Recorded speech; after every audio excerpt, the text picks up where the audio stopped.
প্রত্যেকবারের মতো এবার আমি নিয়ে চলে এসেছি নতুন এক রেসিপি। তো আজকে আমি বানাবো বড় চোখ মাছ, মানে যেটাকে আমরা ফ্যাসা মাছ নামে জানি। তো তোমরা কে কী নামে জানো এই মাছটাকে চেনো, তো অবশ্যই কিন্তু আমাকে কমেন্ট বক্সে জানাবে।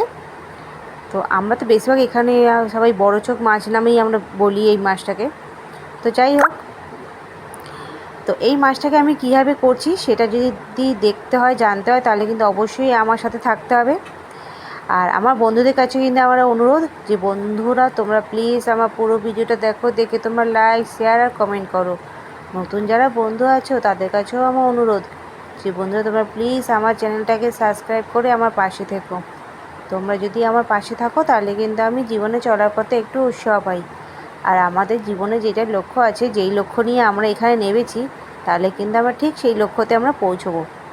তাই বলছি, কেউ কারোর হাত ছেড়ো না, চলো সবাই আমরা একে অপরের হাত ধরেই পথ চলি।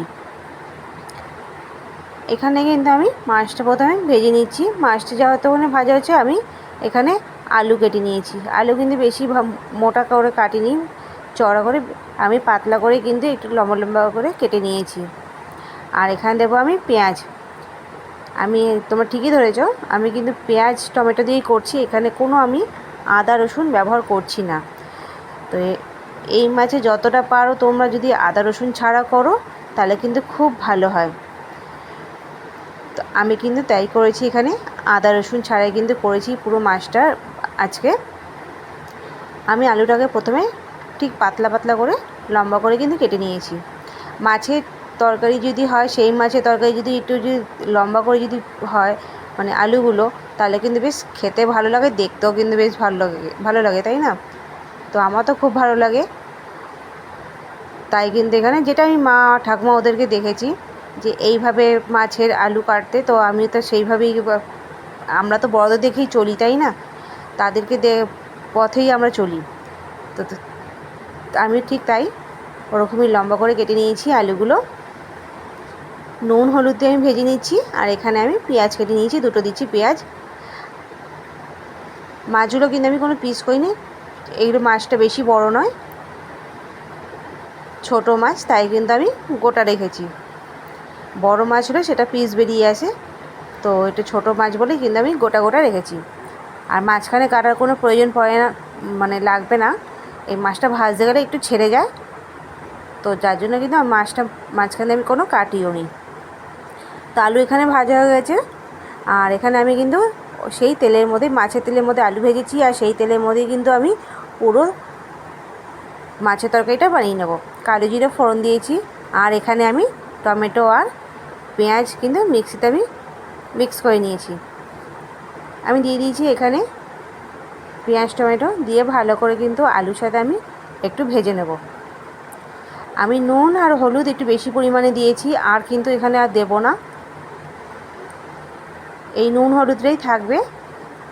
এখানে আমি শুধু দিচ্ছি লঙ্কার গুঁড়ো আর একটু জিরের গুঁড়ো, আর একটা কাঁচা লঙ্কা ঠিক এইভাবে কেটে কিন্তু আমি দিয়ে দেবো।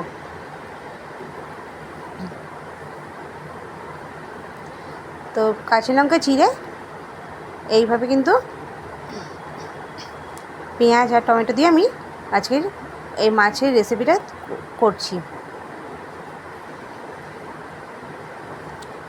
মশলাটা কিন্তু ভালো করে ভেজে নিচ্ছি এখানে আমি।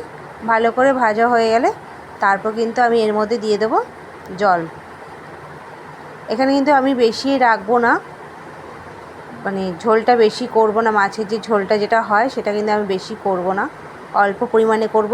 তাই কিন্তু এখানে আমি জলটা কিন্তু আমি কম দেব, বেশি দেব না। আর এই মাছের কিন্তু মানে বেশি পাতলা ঝোল হলে কিন্তু ঠিক ভালো লাগে না, তাই কিন্তু আমি এখানে বেশি পাতলা ঝোলও করছি না।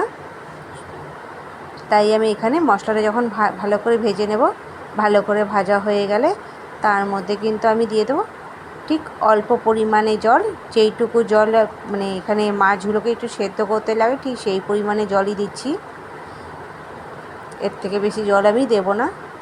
আলু এখানে ভাজাতেই সেদ্ধ হয়ে গেছে, শুধু এখানে আমি একটু মশলাটা যাতে একটু ভালো করে একটু মানে হয় ঝোলের সাথে যাতে মিশে যায়, তার জন্য আর মাছগুলো যাতে সেদ্ধ হয় ঠিক তার মতনই আমি এখানে জলটা দিয়েছি। আর ঝোল ডাল যতই মানে একটু ফুটবে ভালো করে ততই কিন্তু যে কোনো তরকারি কিন্তু স্বাদ হয়। তো এখানে কিন্তু আমি ঠিক সেই পরিমাণে কিন্তু জলটা দিয়েছি, বেশি দিইনি।